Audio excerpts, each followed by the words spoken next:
Alhamdulillahi Rabbil Alamin. Wassalatu wassalamu ala asrafil anbiya'i wal mursalin Muhammadin wa ala alihi wa sahbihi ajma'in. Qala Allah ta'ala fi kitabihil karim, a'udhu billahi minasyaitanir rajim. Ya ayyuhalladzina amanu taqullaha haqqa tuqatih wa la tamutunna illa wa antum muslimun. Fa inna asdaqal hadithi kitabullah wa khairal huda huda Muhammadin sallallahu alaihi wasallam wa syarrul umuri muhdatsatuha wa kullu muhdatsatin bid'ah wa kullu bid'atin dhalalah wa kullu dhalalatin finnar. Ma'asyiral muslimin rahimani wa rahimakumullah. Adapun sebab nuzul turunnya kisah ini, sebagaimana yang sudah saya jelaskan pada minggu-minggu yang lalu, bahwa orang-orang musyrik di zaman Nabi sallallahu alaihi wasallam tidak berhenti dan terus memusuhi Nabi sallallahu alaihi wasallam dengan berbagai macam cara. Salah satunya adalah mereka hendak mematahkan argumentasi Rasul sallallahu alaihi wasallam. Maka datanglah orang-orang musyrik Mekah ini menuju Yathrib ketika itu. Sementara Yathrib ini adalah penduduknya orang-orang Yahudi. Di sana ada Yahudi Bani Nadir, ada Yahudi Bani Qunaiqah, dan kabilah-kabilah Yahudi yang lainnya. Maka kemudian orang-orang musyrik ini bertanya kepada mereka dan mengatakan, sesungguhnya di tempat kami di Mekah ada seorang laki-laki yadda'i annahu nabi, bahwa dia mengaku dirinya seorang nabi. Ma ra'yukum, bagaimana pendapat kalian? Maka kemudian orang-orang Yahudi ini mengatakan, in kana huwa nabi, kalau memang orang tersebut adalah nabi, saluhu, tanya dia, an thalathati asya, tentang 3 perkara. Tanya orang itu, kalau dia mampu menjawab dengan 3 soalan ini, fa innahu nabi, maka dia seorang nabi. Tapi kalau dia tidak sanggup menjawab soalan ini, maka dia hanyalah yadda'i annahu nabi, hanya berpura-pura saja ngaku nabi. Maka kemudian kata orang Yahudi mengatakan, saluhu an rajulin tawafin bainal masyriqi wal maghrib. Pertanya-tanya kepadanya tentang seorang laki-laki yang tawaf, berkeliling dunia dari barat sampai timur. Siapa dia? Ceritakan kabarnya kepada kita. Kemudian yang kedua, saluhu anil futyan fi sadril awwal. Tanyakan juga kepadanya tentang beberapa anak muda yang mereka mengasingkan diri dari raja yang zalim untuk mempertahankan akidah dan tauhidnya. Tanya kepada dia, habarkan kisahnya. Kemudian saluhu anir ruh. Kemudian yang ketiga, tanya juga tentang ruh. Apa itu ruh? Fafarihal musyrikun, maka orang-orang musyrik senang, ikhwan. Mereka punya bahan. Mereka punya bahan yang tidak mungkin dijawab oleh Muhammad sallallahu alaihi wasallam. Sehingga itu sebuah bahan untuk memperolok-olok Nabi dan juga para sahabat Nabi di Mekah. Pulanglah orang-orang ini dari Yathrib menuju Mekah. Kemudian mereka mendatangi Rasul sallallahu alaihi wa alihi wasallam. Maka kemudian mereka bertanya kepada Nabi sallallahu alaihi wasallam, ya Muhammad, sesungguhnya kami memiliki 3 soalan. Kalau engkau bisa menjawab, maka kami akan beriman. Amanna bik, kami akan beriman kepadamu. Tapi kalau engkau tidak bisa menjawab, maka engkau hanyalah pendusta dari para pendusta Nabi. Maka Nabi SAW senang, ikhwan, senang dengan tantangan itu. Ya. Saking senangnya Nabi SAW mengatakan, besok saya akan jawab pertanyaan kalian. Besok saya akan jawab pertanyaan kalian. Dan Rasul lupa mengucapkan insya Allah. Makanya Allah katakan dalam surat Al-Kahfi ayat 23, wala taqulanna li syai'in inni fa'ilun dzalika ghadan illa an yasha Allah. Allah Subhanahu wa taala berfirman di sini, dan janganlah kalian sekali-kali mengatakan terhadap sesuatu, aku pasti melakukannya besok pagi, kecuali dengan mengatakan insya Allah. Katakan insya Allah, ya kan? Nabi lupa mengucapkan kalimat ini saking gembiranya. Maka kemudian keesokan harinya orang-orang musyrik datang kepada Rasul. Ternyata Rasul belum diturunkan wahyu kepadanya. Hari kedua tidak juga diturunkan wahyu. Hari ketiga, hari keempat, 10 hari berikutnya, belasan hari berikutnya, tidak kunjung turun wahyu memberikan jawabannya. Fahazinan Nabi SAW. Nabi SAW sangat sedih. Hatta syahran kamil, sampai 1 bulan penuh wahyu tidak turun.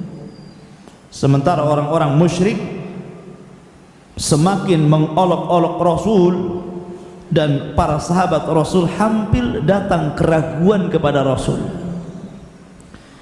Makanya Allah Subhanahu wa taala katakan dalam surat Al-Kahfi ayat 6, fala'allaka bakhi'un nafsaka ala atharihim illam yu'minu bihadzal hadithi asafa. Maka Allah menyebutkan dalam surat Al-Kahfi ayat 6, maka barangkali engkau ya Muhammad akan mencelakakan dirimu. Hampir-hampir Rasul bunuh diri, ya kan? Karena bersedih hati setelah mereka berpaling, sekiranya mereka tidak beriman kepada keterangan Al-Quran. Nabi khawatir ketika itu. Kalau seandainya jawaban itu tidak ada, artinya Allah tidak memberikan jawaban, mereka semakin mendustakan Al-Quran, semakin mendustakan dakwahnya. Maka Nabi SAW makin kemudian bersedih, makin sempit hatinya, ya. Maka setelah itu Allah Subhanahu wa ta'ala turunkan ayat tentang kisah Ashabul Kahfi. Inilah sebab turunnya ayat Al-Kahfi, menceritakan tentang kisah Ashabul Kahfi. Allah Subhanahu wa ta'ala berfirman, perhatikan pada ayat ke-11 ataupun ayat ke-9. Am hasibta anna ashabal kahfi warraqim kanu min ayatina ajaba. Apakah engkau mengira bahwa orang-orang yang mendiami gua itu dan orang-orang yang mempunyai ar-raqim itu termasuk tanda-tanda kebesaran kami yang menakjubkan? Ikhwan, Ashabul Kahfi ini, ikhwatu fiddin, memang Al-Quran tidak menyebutkan secara detail di mana dan kapan waktunya. Sebagian ahli ilmu mengatakan kalau memang itu penting dengan menyebutkan waktu dan tempatnya, la dzakarallahu fil Quran, pasti Allah Subhanahu wa taala akan menyebutkan dalam Al-Quran. Artinya apa? Allah tidak menganggap ini persoalan yang sangat penting, maka tidak menyebutkan waktu dan juga tempatnya. Yang penting ibarah dari ceritanya. Walaupun sebagian ahli tafsir kemudian mereka mencari-cari kapan kemudian terjadinya Ashabul Kahfi ini. Ada yang mengatakan bahwa Ashabul Kahfi ini terjadi setelah Musa alaihi salatu wassalam dan ada juga yang mengatakan sebelum Nabi Musa alaihi salatu wassalam. Tapi pendapat jumhur ahli tafsir mengatakan bahwa kejadian Ashabul Kahfi ini terjadi sebelum lahirnya Isa bin Maryam atau setelah Musa alaihi salatu wassalam. Karena Ashabul Kahfi itu agamanya Yahudi, jadi mereka masih beragama Yahudi, bukan Nasrani, karena Isa belum turun.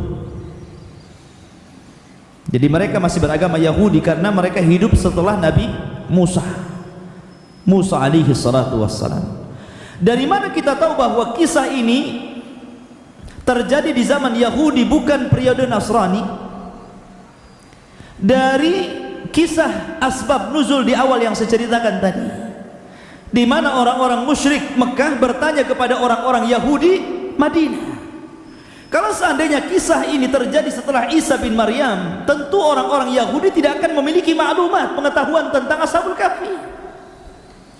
Tapi karena kejadiannya adalah sebelum lahirnya Isa bin Maryam atau setelah Musa alaihi salatu wassalam, maka mereka sangat memahami tentang kisah Ashabul Kahfi. Makanya itu dijadikan sebuah bekal pertanyaan orang-orang musyrik kepada Rasul kita Muhammad sallallahu alaihi wasallam. Jadi kejadiannya setelah Nabi Musa dan sebelum Isa bin Maryam. Ma'asyiral muslimin rahimani wa rahimakumullah. Al-Kahfi beda dengan Al-Ghar. Sama-sama gua tapi beda. Yang ditempati Nabi SAW namanya Ghar, maka disebut Ghira Hira, gua Hira. Kalau Al-Kahfi berbeda. Maksudnya kalau gua itu kecil, itu bahasa Arabnya disebut Al-Ghar. Tapi kalau gua ini luas, ya kan besar, maka disebut Al-Kahfi atau Kahfan. Jadi gua yang sangat besar, yang sangat luas gitu di dalamnya. Jadi Ashabul Kahfi itu orang-orang yang bersembunyi di dalam gua yang sangat luas. Adapun di mana tempatnya Allahu a'lam, Allah yang tahu. Tapi kita mulai. Adapun Rakim di sini Allah Subhanahu wa taala katakan bahwa maka barangkali engkau Muhammad akan, di sini dalam surat, apakah engkau mengira bahwa orang-orang yang mendiami gua dan yang mempunyai Rakim, Rakim itu maksudnya ada memang sekitar 6 pendapat para ulama tentang makna Rakim. Ada yang mengatakan Rakim itu nama anjingnya, ada yang mengatakan Rakim itu nama guanya, ada yang mengatakan Rakim itu nama lembahnya, ada yang mengatakan Rakim itu nama Madinah atau kotanya, ya.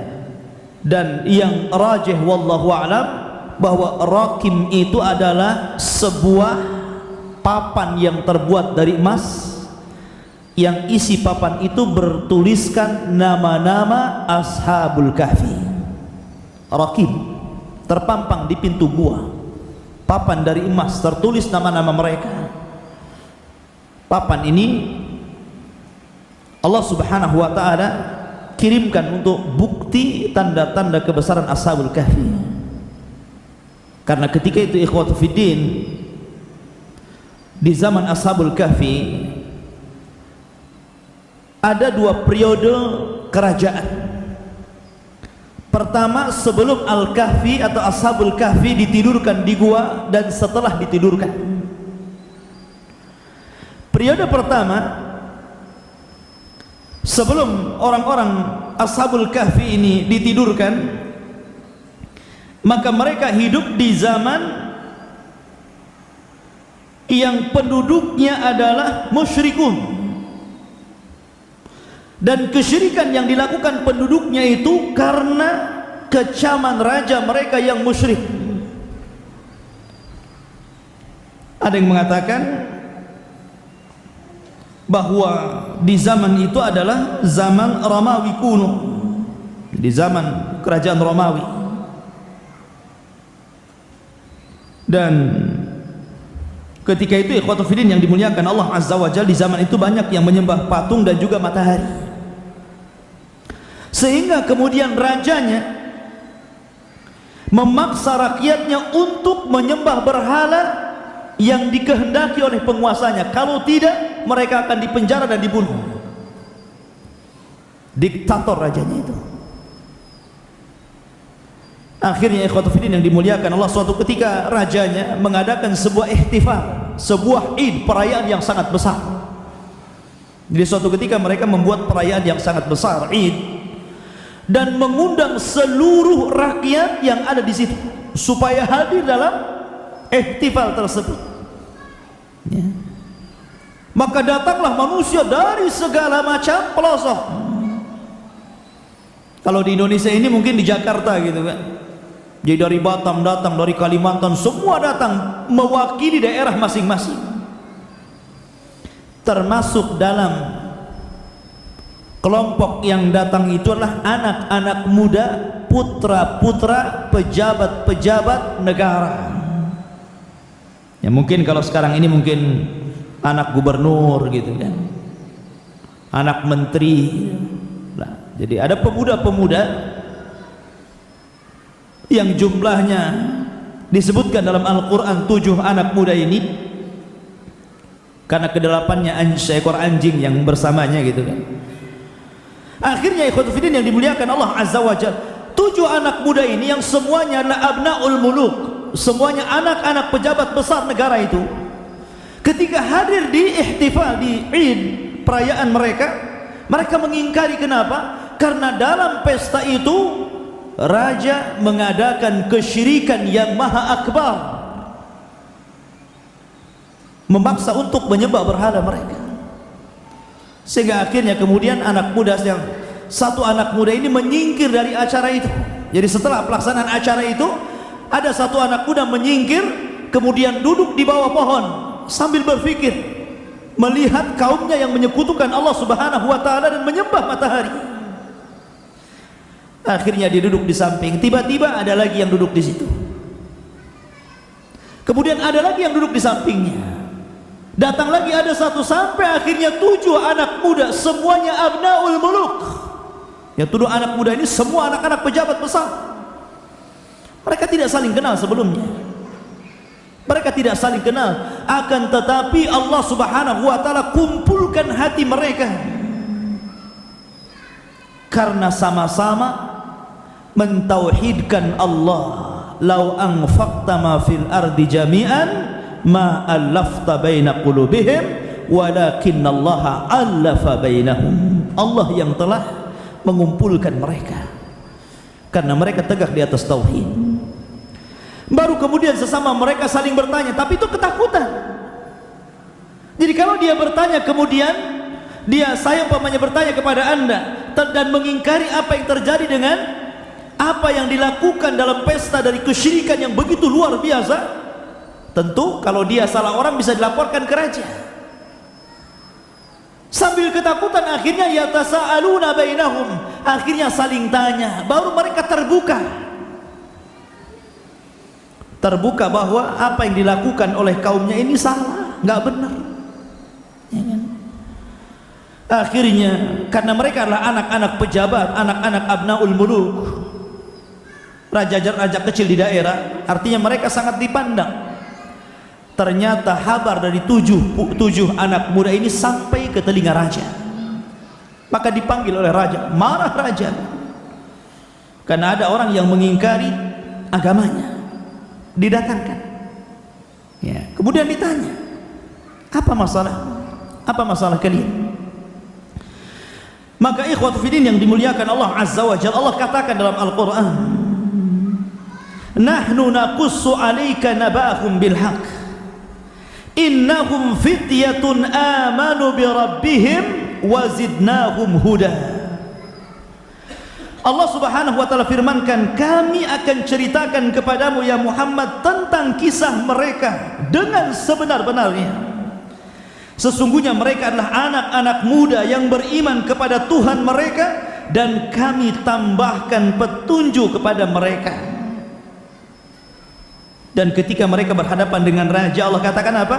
Warabatna ala qulubihim وَرَبَطْنَا عَلَى قُلُوبِهِمْ إِذْ قَامُوا فَقَالُوا رَبُّنَا رَبُّ السَّمَاوَاتِ وَالْأَرْضِ لَنْ نَدْعُوَ مِنْ دُونِهِ إِلَٰهًا لَقَدْ قُلْنَا إِذًا شَطَطًا.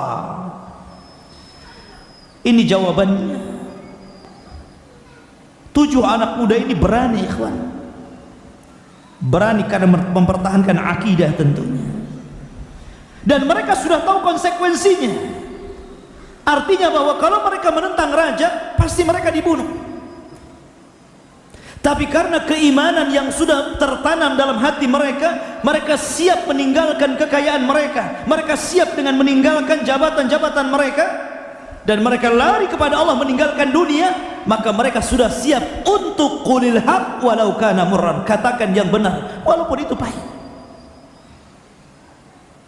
Maka mereka pun berkata kepada raja mereka, mengemukakan alasannya. Dan kami teguhkan hati-hati mereka ketika mereka berdiri di hadapan raja. Lalu mereka berkata, Tuhan kami adalah Tuhan langit dan bumi. Kami tidak menyeru Tuhan selain Dia. Sungguh kalaulah kami berbuat demikian, maksudnya menyekutukan Allah Azza wa Jalla, tentu kami telah mengucapkan perkataan yang sangat jauh dari kebenaran. Haula qaumun attakhadhu min dunihi alihatan laula ya'tuna 'alaihim bisultanin bayyin faman adzamu mimman iftara 'ala Allahi kadziba. Mereka itu adalah kaum yang telah menjadikan Tuhan-Tuhan untuk disembah selain Dia. Mengapa mereka tidak mengemukakan alasan yang jelas tentang kepercayaan mereka? Maka siapakah yang lebih zalim dari orang yang mengada-adakan kebohongan terhadap Allah? Lihat keberanian anak muda ini, menentang raja. Ini tidak benar, ini kesyirikan ya. Tapi raja itu ikhwatul fiddin yang dimuliakan Allah Azza wa Jalla, Allah melembutkan, dari salah satu kelembutan Allah Azza wa Jalla, raja itu tidak langsung membunuh anak-anak muda itu, padahal sudah jelas hukumannya. Tapi raja memberikan udzur, saya berikan kalian 1 hari untuk berpikir, pulang kalian. Kalau kalian tidak kembali kepada agama kami, kalian akan dibunuh. Tapi kalau kalian kembali kepada agama kami, kami akan berikan jabatan yang tinggi, kedudukan yang tinggi.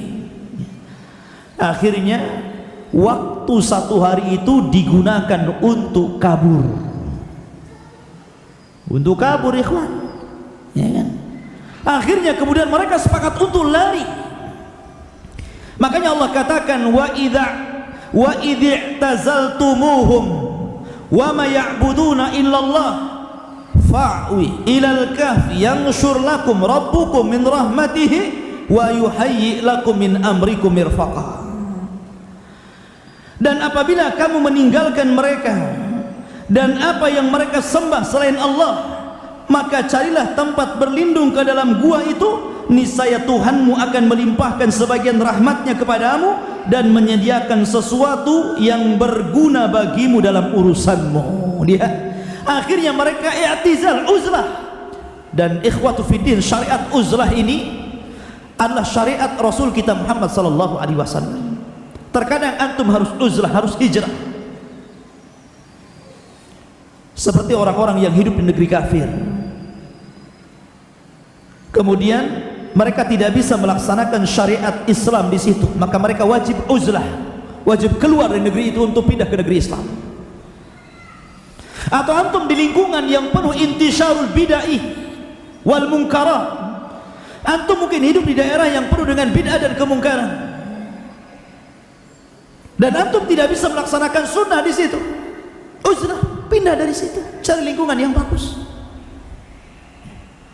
Atau walaupun antum tidak bisa uzlah secara badan, maka uzlah secara syuur, hati kita mengingkari. Mungkin antum tidak bisa keluar dari situ karena ibu antum di situ, orang tua antum di situ, tapi minimalnya uzlah al-qalb, hati kita mengingkari.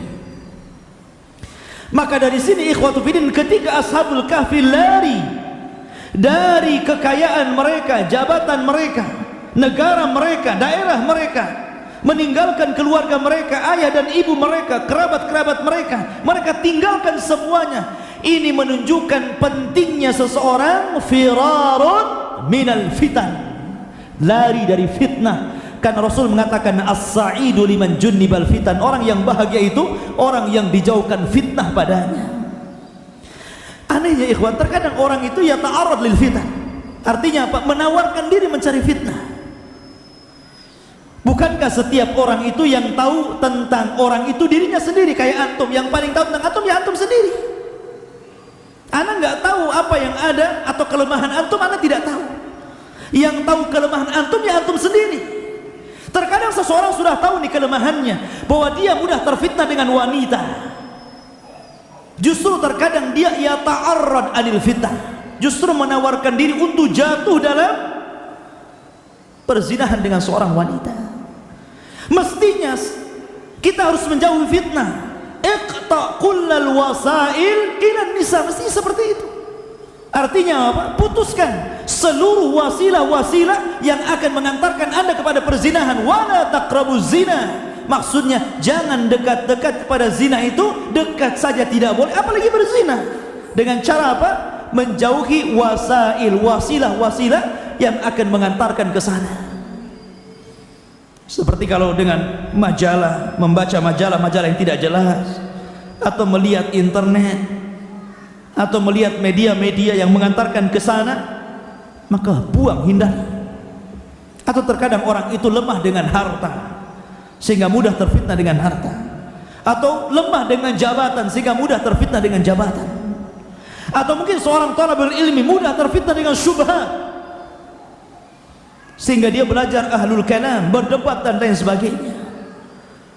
Di sini ada faedah yang sangat besar ikhwan, jangan pernah mendekati fitnah. Larilah dari fitnah, sebagaimana ashabul kahfi lari dari fitnah, menjauhi negaranya yang menyekutukan Allah Azza wa Jalla. Ma'asyiral muslimin rahimani wa rahimakumullah.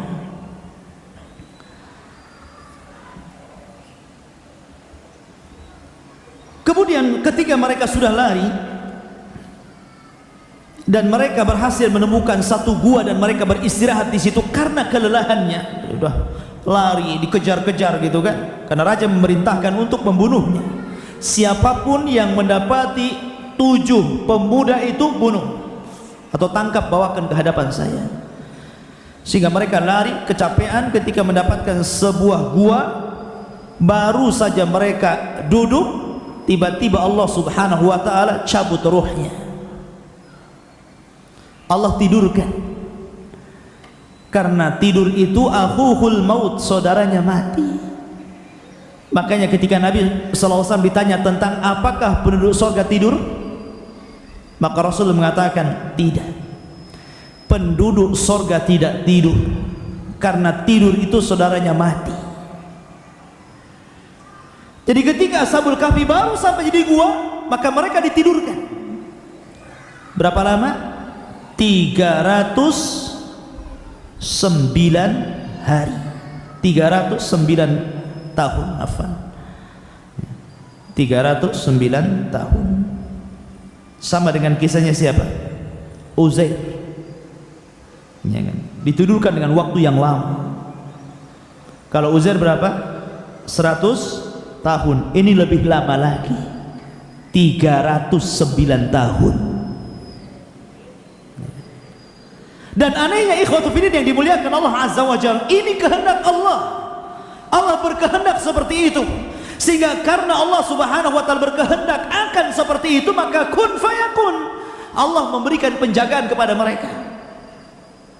Subhanallah ikhwatu fillah, Allah berikan penjagaan kepada mereka. Salah satu penjagaannya Allah katakan apa? Wa tara syamsa idza tala'at tazawwur an kahfihim dzatal yamin wa idza gharabat taqriduhum dzatas shimal wa hum fi fajwatin minhu dzalika min ayatillah man yahdihillahu fahuwal muhtad wa man yudlil falan tajid lahu waliyyan mursyida. Ini penjagaan pertama, ya kan? Allah Subhanahu wa ta'ala berfirman, dan engkau akan melihat matahari ketika terbit condong dari gua mereka ke sebelah kanan, dan apabila matahari itu terbenam menjauhi mereka ke sebelah kiri, sedang mereka berada dalam tempat yang luas di dalam gua tersebut. Itulah sebagian dari tanda-tanda kebesaran Allah. Barang siapa diberi petunjuk oleh Allah, maka dialah yang mendapatkan petunjuk, dan barang siapa disesatkannya, maka engkau tidak akan mendapatkan seorang penolong yang dapat memberi petunjuk kepadanya. Perlindungan pertama, matahari. Matahari ini di sini Allah hanya menyebutkan ketika terbit dan ketika terbenam, dan tidak menyebutkan ketika siang hari. Karena siang hari ini khotbidin cahayanya tidak menyehatkan, cahaya penyakit ya. Makanya yang menyehatkan itu di waktu pagi dan di waktu sore ya kan? Makanya orang olahraga itu pagi sore gitu kan. Khotbidin yang dimuliakan Allah Azza wa Jalla. Jadi kalau di pagi hari matahari itu mereka masuk, cahayanya masuk ke gua, setiap hari masuk ke gua cahayanya. Tapi tujuan cahaya masuk ke gua itu untuk membunuh hewan-hewan yang akan menyakiti Ashabul Kahfi yang sedang tertidur, seperti serangga-serangga, kalajengking. Sebab kalau gelap terus pasti akan dimasuki ular, macam-macam binatang. Kalau gelap terus, maka sekali-kali diberikan cahaya. Allah jaga dengan cahaya itu, tapi cahaya itu menyehatkan Ashabul Kahfi dan tidak memadaratkan mereka. Sebab kalau seandainya, kata Abdullah bin Abbas radhiyallahu anhu, seseorang selama 390 tahun disinari dengan sinar matahari, sudah terbakar jasadnya. Tapi Allah Subhanahu wa taala melindungi mereka. Ini merupakan inayatullah, perlindungan Allah kepada mereka. Ini satu. Yang kedua, wa tahsabuhum ayqadan wa hum ruqud wa nuqallibuhum dhatal yamin wa dhatal shimal wa kalbuhum basitun dhira'aihi bil wasin law ittala'ta 'alaihim lawallaita minhum firaran wa la mulita minhum ru'ba. Yang kedua kata Allah, wa tahsabuhum ayqadan wa hum ruqud wa nuqallibuhum dhatal yamin wa dhatal shimal. Ini yang kedua, di mana Allah Subhanahu wa taala membolak-balikan badannya. Jadi ketika dalam tidurnya itu guling ke kanan, guling ke kiri, seperti itu Allah bolak-balikan badan mereka. Ya kan? Untuk apa? Kenapa Allah tidak diamkan saja? Badan itu tidak bergerak dan baru dibangunkan kelak setelah 390 tahun. Kenapa Allah Subhanahu wa taala guling-gulingkan badannya? Supaya jasadnya tidak dimakan bumi. Sebab kalau diam begini Gaza dan tidak dibolak-balikan, maka jasadnya akan dimakan bumi, sehingga akan rusak. Maka Allah berikan penjagaan seperti itu. Sebenarnya Allah maha mampu, walaupun diam saja, kalau Allah tidak menghendaki untuk hancur jasadnya, tidak akan hancur. Tapi Allah memberikan sebab, maka dibolak-balikan badannya. Ini penjagaan yang kedua. Penjagaan yang ketiga, lawit talata alaihim lawallaita minhum firaran wa la mulita minhum ru'ba. Penjagaan yang ketiga di sini, dan jika kamu menyaksikan mereka, tentu kamu akan berpaling melarikan diri dari mereka, dan pasti kamu akan dipenuhi rasa takut terhadap mereka. Artinya apa? Allah berikan rasa ketakutan seandainya mereka melihat Ashabul Kahfi. Makanya ketika raja memerintahkan seluruh prajuritnya untuk mencari Ashabul Kahfi, ketika mereka sudah mendekati gua yang ada Ashabul Kahfi di dalamnya, mereka ketakutan, kemudian pergi disangka gua angker. Allah berikan ketakutan kepada mereka untuk mendekati Ashabul Kahfi. Ini semua penjagaan Allah Subhanahu wa taala. Allah menjaga mereka. Akhirnya ketika Allah Subhanahu wa taala menjaga, setelah 309 tahun mereka tertidur, akhirnya Allah Subhanahu wa taala bangunkan mereka. Kadzalika wa kadzalika ba'atsnahum, kami bangkitkan mereka. Setelah mereka bangkit, apa? Liyatasaaluna bainahum, mereka saling tanya, kamu tidur tadi berapa jam? Kamu juga berapa jam? Saling tanya. Ya. Kenapa? Karena mereka ditidurkan di awal siang dan dibangunkan di akhir siang, jadi seolah-olah setengah hari atau satu hari. Ya. Maka mereka mengatakan, ketika sebagian mereka dengan sebagian lain saling bertanya, qala qailu minhum kam labistum, qalu labisna yauman au ba'da yaum. Berapa hari kau tinggal di sini? Mereka mengatakan setengah hari atau mungkin separuh hari, satu hari atau mungkin separuh hari. Maka yang lain, qalu rabbukum a'lamu bima labistum, sesungguhnya Rabb kalian lebih tahu berapa lama kau tinggal di situ. Ikhwat fillah yang dimuliakan Allah Azza wa Jalla, di sini yang menakjubkan adalah kalimat wa kalbuhum basitun dhira'aihi bil wasit, dan anjing ashabul kahfi, ikhwatu fiddin, senantiasa duduk di depan pintu gua al-kahfi. Jadi anjingnya itu di situ terus. Dan subhanallah ikhwatu fiddin, kata para ulama, anjing ini adalah binatang yang najis. Sampai Islam melarang kita untuk menjadikan anjing ini peliharaan, karena melarang malaikat rahmat masuk ke dalam rumah kita. Bahkan setiap hari Allah akan kurangi pahala kita 2 qirat. 2 qirat itu pahala kita sebesar 2 gunung Uhud, itu dikurangi setiap harinya kalau antum melihara anjing. Ya, sudah malaikat rahmat nggak masuk, pahala kita 2 gunung Uhud diambil gitu ya.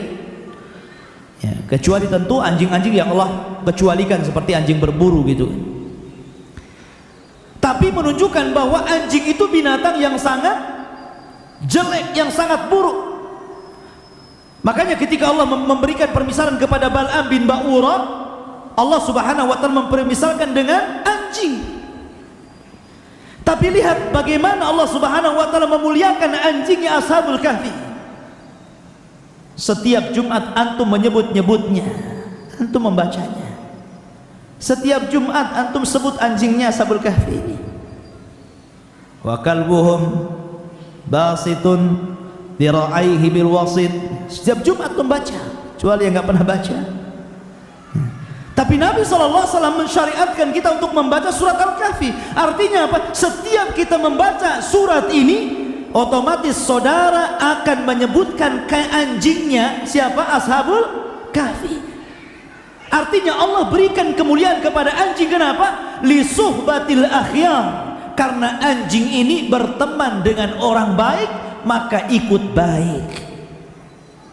Kalau anjing saja berkawan dengan manusia yang baik, ikut baik, ikhwan, tentu antum kalau berkawan dengan orang baik lebih hebat lagi daripada seekor anjing. Ya kan? Masyaallah muslimin rahimani wa rahimakumullah. Maka setelah mereka terbangun, kemudian saling bertanya, akhirnya kemudian salah seorang dari mereka mengatakan, fab'athu ahadakum biwariqikum hadhihi ilal madinah falyanzur ayyuha azka ta'aman falyatikum birizqin minhu walyatalattaf wala yush'iranna bikum ahada. Akhirnya kemudian mereka mengutus satu orang dengan membawa uang perak, uang di zaman mereka 390 tahun yang silam itu, di zaman Bakinius, ya, Raja Romawi, ya. Jadi 390 tahun itu sudah lama kan, sudah berapa generasi itu? Kalau antum usianya 50 tahun berarti 6 generasi gitu. Kalau 100 tahun 3 generasi, nah anggap 3 generasi. Maka akhirnya yang diutus ini bawa uang perak, uang di zaman Bakinius, Raja Romawi. Keluarlah dia dari gua itu, ingin membeli roti.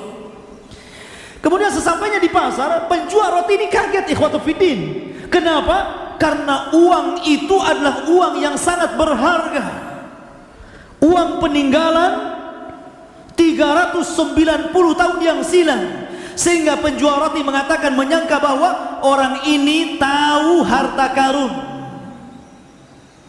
Jadi orang ini disangka menyembunyikan harta karun. Kemudian orang-orang pun berkumpul melihat koinnya itu aneh gitu kan. Maka para pedagang ini berkumpul aneh melihat koin tersebut.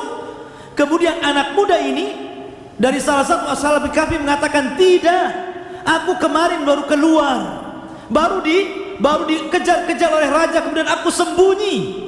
Diceritakan kisahnya, tapi orang-orang pedagang ini nggak percaya, sehingga mengatakan dulluna ala kanzin.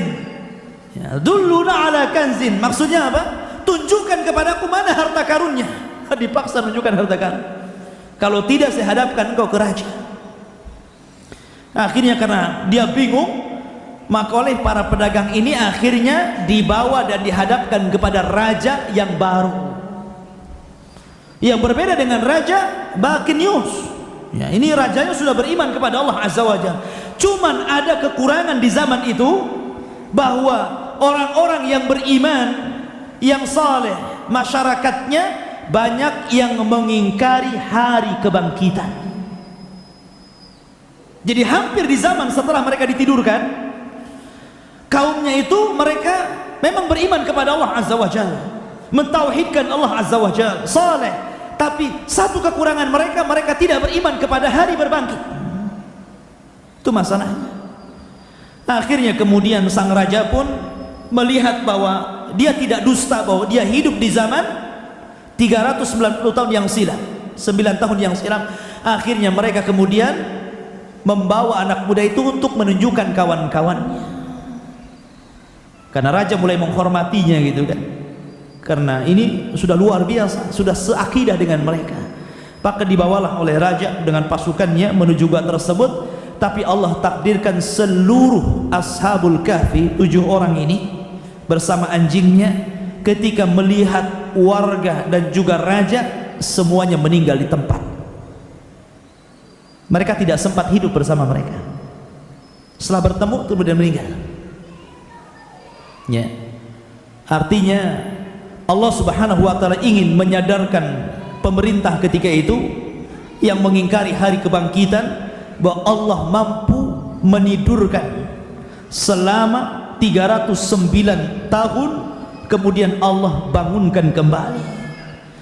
Maka kalau seandainya orang diwafatkan kemudian dibangkitkan, itu ahwan Allah, itu mudah bagi Allah Subhanahu wa taala. Maka ini ashabul kahfi jadi pelajaran besar. Akhirnya kemudian mereka beriman kembali kepada hari berbangkit, bahwa mereka akan dibangkitkan oleh Allah Subhanahu wa taala.